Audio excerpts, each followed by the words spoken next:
கோவை தடாகம் பகுதியில் 2 சிறுத்தைகள் நடமாட்டம். மர்ம விலங்கு என நவீன கேமராக்கள் பொருத்தி கண்காணித்து வந்த வனத்துறையினர்.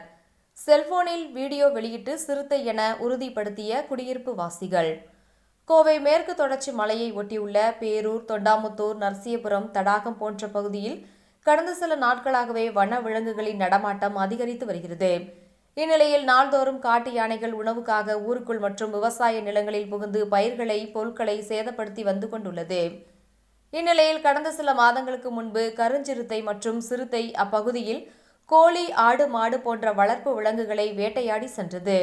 இந்நிலையில் கடந்த வாரம் தொண்டாமுத்தூர், வண்டிக்காரன் புதூர் பகுதியில் வளர்ப்பு ஆடுகளை மர்ம விலங்குகள் வேட்டையாடி சென்றதாக வனத்துறையினர் நவீன கேமராக்களை பொருத்தி கண்காணித்து வந்தனர். அதில் எந்த காட்சியும் பதிவாகவில்லை. இந்நிலையில் இன்று தடாகம் திருவள்ளுவர் நகர் பகுதியில் உள்ள மேற்கு தொடர்ச்சி மலை அடிவாரத்தில் 2 சிறுத்தைகள் நடமாடும் செல்போன் வீடியோ அந்த பகுதியில் உள்ள குடியிருப்பு வாசிகள் பதிவு செய்துள்ளனர்.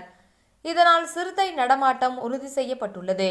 இதனை அடுத்து வனத்துறையினர் சமீப காலமாக இரவு நேரங்களில் வன விலங்குகள் நடமாட்டம் உள்ளதால் அப்பகுதியில் உள்ள குடியிருப்பு வாசிகளை வெளியில் வரவேண்டாம் என அறிவுறுத்தி எச்சரிக்கை விடுத்து வருகின்றனர் என்பது குறிப்பிடத்தக்கது.